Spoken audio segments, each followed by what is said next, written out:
First up, as Narendra Modi is gearing up to be the next PM of India, BJP leaders have arrived at a consensus on Senior Minister Anandiben Patel's name to be the new Chief Minister of Gujarat. Here's a report. Narendra Modi to resign as Gujarat CM. Anandiben's name finalized for CM's post. The day has come when Gujarat will get its first woman Chief Minister. 74-year-old Anandiben Patel is the chosen one as the new Chief Minister of Gujarat. She is the senior-most and one of the most powerful ministers in the Gujarat cabinet, while Modi will bid an emotional farewell to voters of his assembly constituency who elected him successively in 2002, 2007 and 2012. Anandiben will take his place. The decision for the next CM was taken by Narendra Modi, and it is said that Modi's hero, Amit Shah, is among those who are said to be unhappy with the choice. Though Amit Shah is out of the Gujarat CM's race, he is expected to be a part of the central cabinet. The other names in the Gujarat CM list included Vajubhai Wala, Nitin Patel and Party General Secretary Bhikubhai Dalsania. But it has been made very apparent that Modi's decision on Anandiben was final. Anandiben's name was chosen as it is learnt that the BJP wants to take advantage of the opportunity to appoint the state's first woman Chief Minister. Anandiben has handled crucial ministries such as those of education, revenue and women and child development. But will she have the same charisma as Modi did? Let's wait and watch. A News9 report. Well, illegal betting can unleash havoc in anyone's life. An educated guy from Hassan fell prey to this and ruined his life.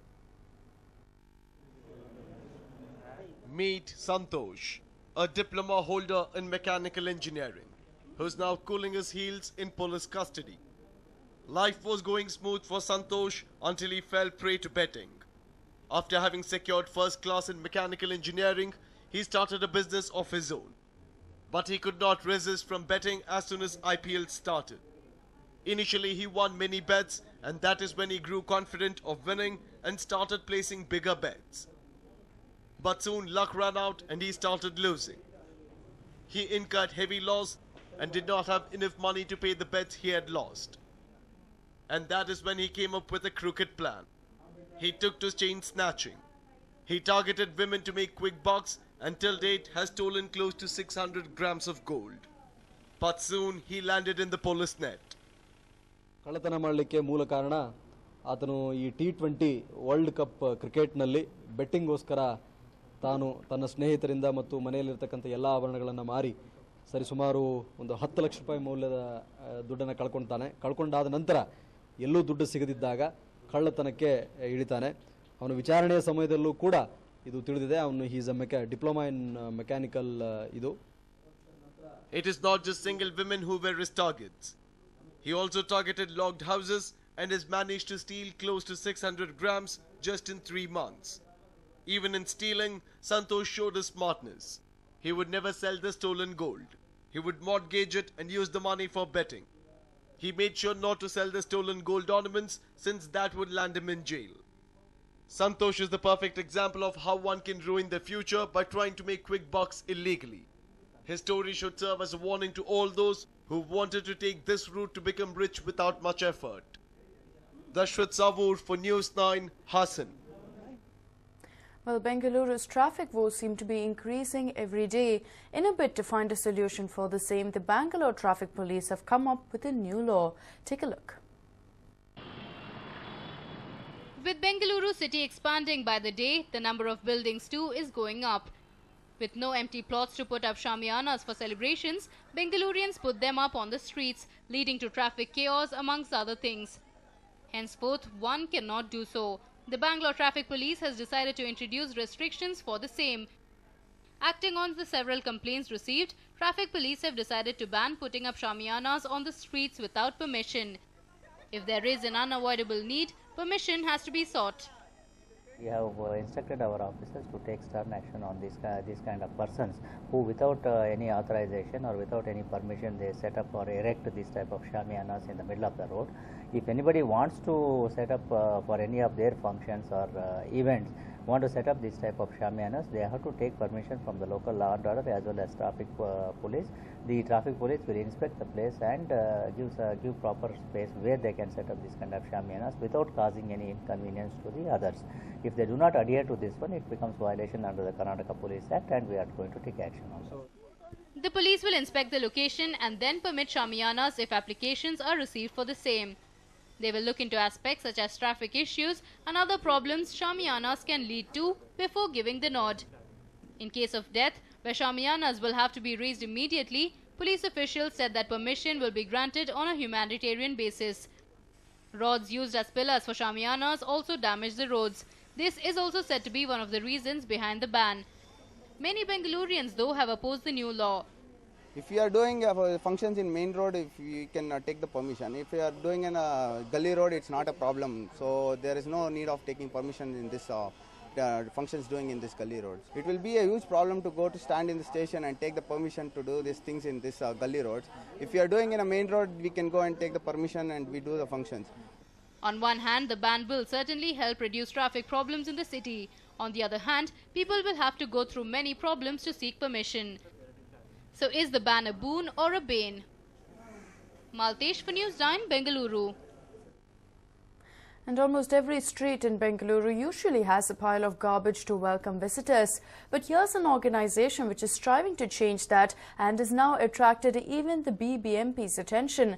What makes them special? Well, the members chose to remain anonymous. It has been 5 years since past star Puneet Rajkumar had been striving to have the garbage on the street corner outside his home in Sadashiv Nagar cleared.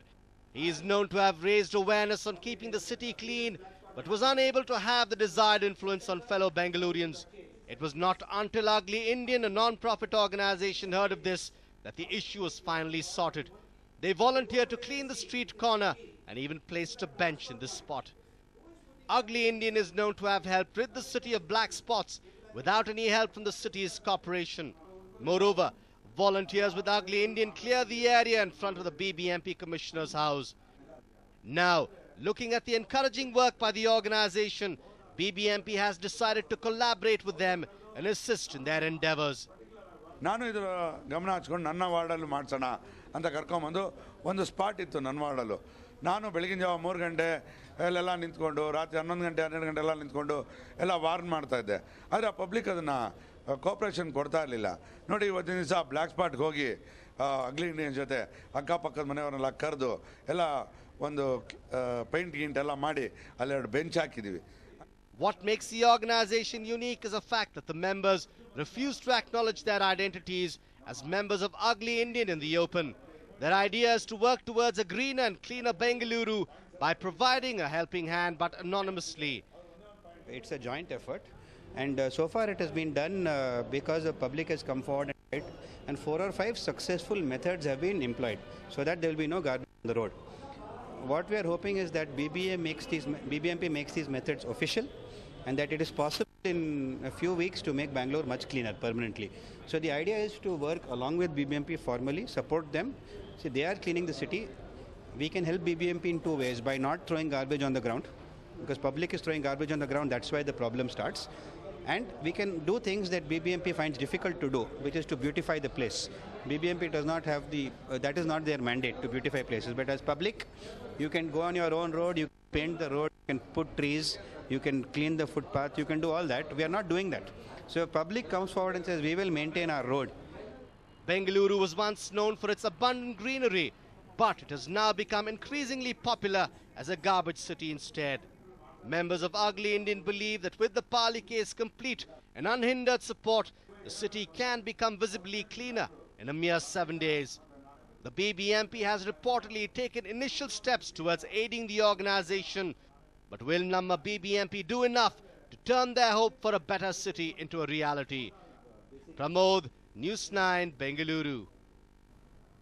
Well, Timakka is a household name. She has been, of course, a source of inspiration to many. But now her name is being misused. Books are being published and millions of rupees earned, all without her permission.